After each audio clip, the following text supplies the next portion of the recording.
mais procédure bi mbir mi mel ni lu war a néew fukki fan wala lu ko jege la nga ko def gaawaay boobu yow intrigué wu la comme ni koy waxee si tubaab. mais Sénégalais yi dañ leen war a respecter Ousmane Sonko député la à l'Assemblée nationale Sénégalais yi ñoo ko fal yóbbu ko ni ko représenté nu su duggee ci lu xajam dañ ko war a leeral ci gaawaay yi mais nag su jàmbat amee rek c'est parce que dafa am ñi nga xam ni dañuy ñaxtu pour que lii bañ a leer te dafa war a leer leerul pour ñi nga xam ni moom la ñu foog ni ñooy bëgg mu leer pour seen intérêt dafa war a leer pour askan bi yëpp il faut que ñun ñu situé wu ci affaire bi lan la ñuy défendre ak suñuy raisonner lan moo tax ñuy raisonner suñuy xeex lan moo tax ñuy xeex affaire bi daf ñu indi ci suñu responsabilité wu respecter sénégalais suñu responsabilité wu sàmm suñu réew sàmm suñu askan sàmm lu bari li nga xam ni daf ñuy génne ci daf ñuy protéger contre parparloo mën naa far mais tamit dès qu'il est question de problème comme ça il faut ma seet man lan lay défendre su ma xamee ni réew mi moo nekk en jeu situation réew mi situation askan bi dinaa xam fan lay taxaw. ndax complot amul si mbir mi ndax gisoo si loo xam ne ni am na loxo bu nekk si ginnaaw boo xam ne ni moom mooy orchestre mbir yi ba mu doxee ni ndax gisoo si complot. xam man gis naa ñu bari ñu naan suñ ma joxoon sama loxo ci kaamil ma waat ni ceci cela man dafa am lu may empêcher parce que dama xaw am laago parce que alkaati laa du ma ni complot la bu ñu àggee ci cëppaandaw bi bu ñu gisee ni complot la dinañ wax parce que quelquefois dañuy analyser benn affaire wut ci li tax ñu ni lii la bàyyi li tax ñu ni loolu la lu ko indi ci cadre complot enquête viol la enquête viol la bis yu bu ñu amee ay indices yi nga xam ni day xalaat loo ni complot la te amuñu on n'est pas en train d'enquêter ci complot kenn enquêtul ci complot thèse de défense la c'est-à-dire ñi nga xam ne ñoom la ñu tudd ñoo fi indi complot bugg nag léegi ñu àtte affaire bi ci boobu angle alors que affaire bi mooy Sonko ak Adji Sarr danoo séq li nu séq moo tax Adji Sarr porté ka plainte Sonko nag am na séq na ñoom ñaar danoo séq effectivement parce que man waxu Sonko laay wax waxuma waxu Adji Sarr loolu laa mën a jàpp am ci lu dëgër maa fa dem maase nan ma jour bi ñuy wax ni effectivement ndaw si bu ñuy wax ni dafa violé maase na ko kon séq nañu c'est un début de quelque chose bi nga xam ni suñ ci tegee waxu Adji Sarr dañuy am obligation leeral ko je ne sais pas ndax comprendre nga ma. mais bu ñu xoolee tam développement yi affaire yi am yëpp ak li ñu si wax yëpp ak tamit li nga xam te ni presque wax na ko si PV yi ndax tamit ku lay siif di nga yaakamte mu ñëw ndax bu ñëwee tamit boo na koy maas nekk ñaar di nga wax kenn ki mu jénn may leen yéen ñaar. xam nga yooyu noonu yëpp tamit ay xam nga nit dafa lëndëm am ngeen droit ñëpp am nañu droit dugg ci loolu mais d'abord damay may rek nga glisser foofu ma tontu la. ma dama lay bëgg yëgal ni enquête bi du loolu du loolu détail bi du loolu. ñi nga xam ne ñooy def enquête bi ñoom ñooy fournir dossier bi ba ñu xam lan moo ci dugg ci lu permettre ñu mën a wax viol dafa compliqué nit ñi ne nañu fëgguñu bunt bi doorul fii kenn déggul mu yuuxu kenn ceci cela nit mën na violer jabaram dëgg la d'accord nga d'accord na nit mën na ànd ak nit ci contexte bi nga xam ni bu ñuy décrypter seen accompagnage bay ciy tudd viol dafay compliqué dafay doy waar te loolu yàgg ci métier moo lay mën a permettre nga am patience su ni lu tax situation bi ñu am ko tey loolu lañu war a régler ñun en tant qu'enquêteur lu tax situation bi ñu am ko diggante Sonko ak ndaw si ba mu àgg ci viol xëy na nag mën nañu jékki-jékki rek un élément extérieur surgir nga xam ni bu évident bu pertinent bu ni ndaw si dañ ko manipuler à ce moment dootuñu ko exclure dañ ko manipuler mais ça concerne elle ça ne concerne pas feewu Ousmane Sonko feewu Ousmane Sonko dinañ ko analyser waat ci beneen angle bu politique bi ngeen bi tax ñu indi ci invoqué ci këfin bi dinañ ko analyser waat vous allez comprendre que lii défendre ko. la thèse du complot défendre ko. non défendre ko. mais moom tamit boo gisee ni mu waxee jotoon na ay ñu bari ñu ko doon alerté naan ko ñun lay fexel waa parti am sa boo leen dégg dañuy wax loolu ak tam lii xew si weer yi ñu génn si mbir saa su posé benn acte rek mel ni nguur gi day ñëw ak tamit président Macky Sall fi mu jaar ak si observateur yu bëri duñu jàpp fi mu jaar ak Karim Wade Khalifa Sall ak yooyu looloo waral mbir bi nakaree gëm. si ñenn xam nga boo waxee Karim Wade Khalifa Sall man du ma daw ñaar def naa ko j'ai une attitude constante lu am affaire Karim Wade Khalifa Sall j'ai dit lan la ci Sénégal di gagner. Nous gagnons dans cela de au moins lire réconforter Sénégalais, c'est que notion intouchable bi ñuy brandir tout le temps. Symboliquement, le fait qu'on ait eu à avoir l'affaire Khalifa Sall, à avoir l'affaire Karim Wade, en toute honnêteté, je n'ai rien contre eux, dafay déplacer mitu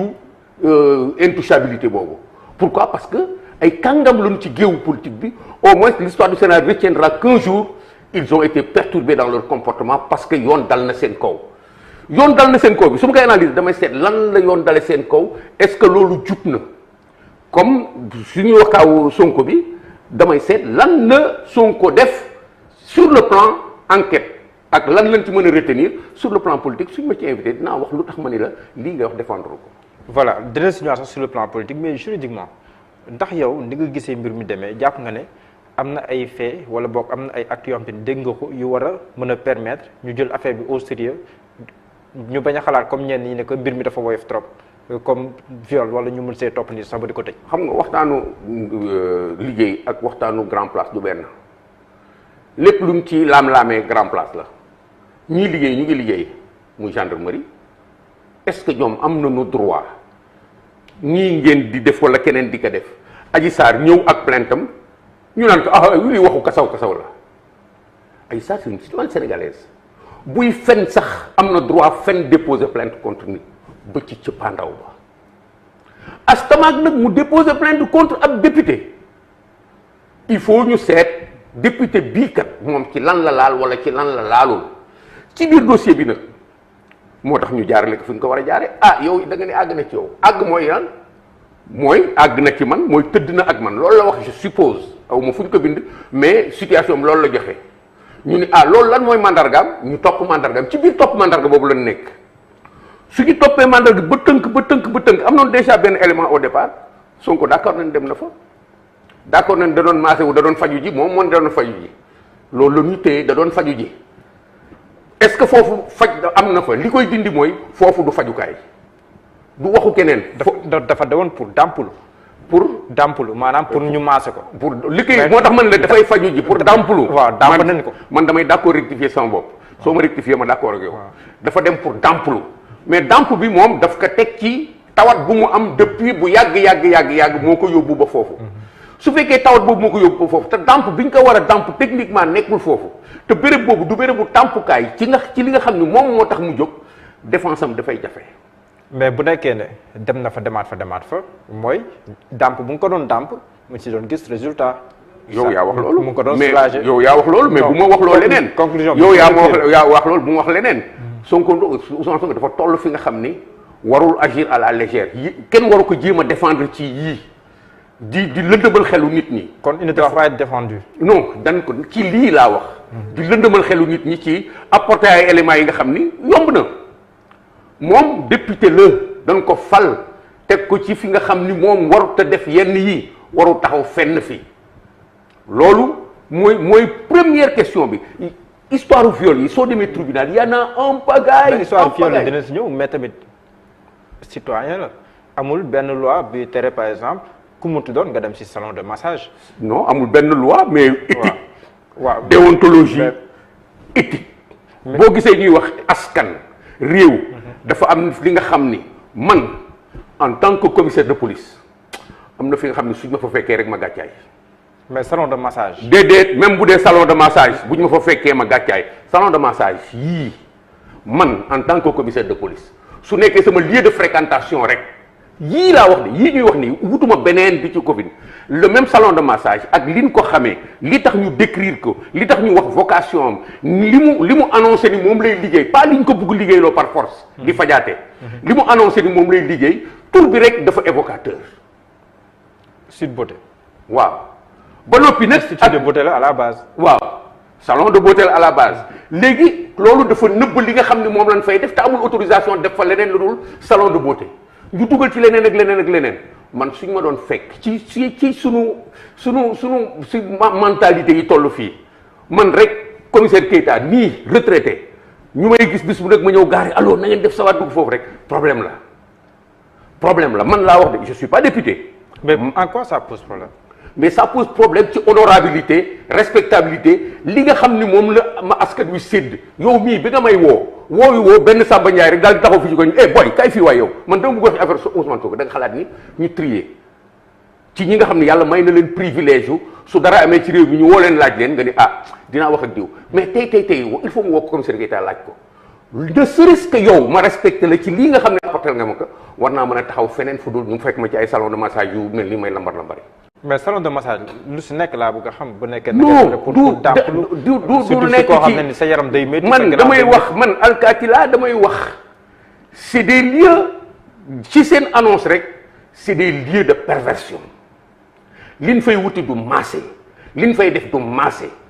je crois que ni bokk naa ci alkaati yi jëkk attaqué problème boobu bi salon de massage yi commencé fii Sacré-Cœur la jëkk taxaw ni nii lii du salon de massage lii ak caay-caay dong leen fii def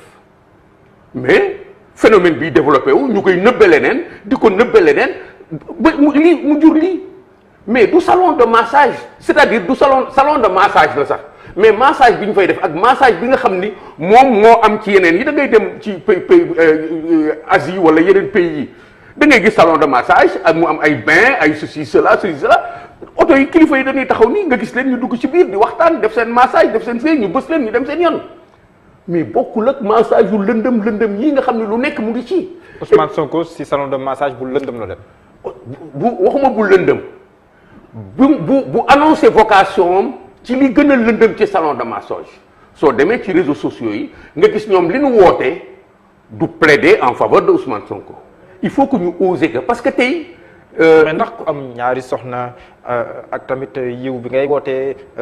li ñu xam si moom yëpp dina yitewoo genre yooyu noonu dem salon de massage pour nangam bu nekkoon loolu la rek mën na ko defee si yeneen anam yeneen barab. man bi nga ndax ku am sax da nga ma wax ne war na am na droit. parce que lu ni fàng kenn du ko werante Ousmane Sonko nee na dem na fa te ñun mënuñu moom kenn mënuñu imposer fii tey il faut que kii nu mu tëddee encore dama am benn article bu ma bind jiitu lii. maa ngi tuddee non à la tyrannie de l'activisme il faut que ñu libérer suñu bopp libérer askan wi ci ni am na li nga xam ne kenn waru ko samp ci bopp nit ñi Ousmane Sonko moo fa dem lu mu fay wuti su doon sax def li muy def ñu ni lii ak caay-caay gu nekk ci moom la am na feneen fu gën a am sutura fii je suppose am na ay situations yoo xam ne moo ko gën a protéger di dem ci ay salon de massage yi nga xam ni client la fay doon astama bu fekkee député ba pare si kër boo xam ne nii ki ko moom mi ngi faat borom këram am ñeneen ñu nekk si biir kër gi. doo ma bàyyi ku bëgg a def ku bëgg a def ñaawteef. xanaa boo ma bàyyi c'est-à-dire xam si je vous comprends très bien j'espère que du li nga xalaat moom nga may wax. non man damay laaj rek même su ma may laaju journaliste nga may laaj. pour que man ma wax. damay laaj rek waaw mais xam nga boo koy laaj moom. waaw commissaire boo koy laaj xam naa non damay ni nga ma bëgg a këf noonu laa lay def damay dugg sa xel yow tamit pour que tu arrêtes ñu waxtaan plutôt que tu fasses comme si moi j'étais quelqu'un de très innocent qui va marcher à ce sujet là je marche pas li may wax maa ko tey wax ko parce que askan bi daf ma ñor Sénégal daf ma ñor loo ma ci laaj du ma éviter question. waaw les questions mooy. waaw ndax ku bëgg a def ñaawteef di nga dem si kër goo xam ne am na au moins juróom-benn ba juróom-ñaari doomu aadama. kii moom salon bi mi ngi faal borom kër. mais parce que vocation kër gi loolu la ñi fa nekk ñëpp ils sont dans le jeu vocation kër gi loolu la borom kër gi kër foofu mooy këram noonu la kër gi nekkee këram il ne faut pas que ñu présenter que autrement le premier salon moi que j'ai visité ici dénoncé que arrêté ko mais ndaw si dafa am jabar. dafa am jëkkër mu ànd ak jëkkëram moo koy accompagner ci biir salon bi espèce genre souteneur la ci biir moom salon jël ay xale yu jigéen def leen foofu gaa ñi dafa dem di massé wu. te da nga dégg tubaab boo waxee souteneur am na lu muy tekki si tubaab. am na lu muy tekki si tubaab. te da nga dégg tubaab. waaw daf ko moo téyel ndaw si ngembam. pour que appareil bi muy defaree xaalis mën a dëgër moom soxlawul liggéey leneen parce que fii ñam na. te souteneur suñ koy wax.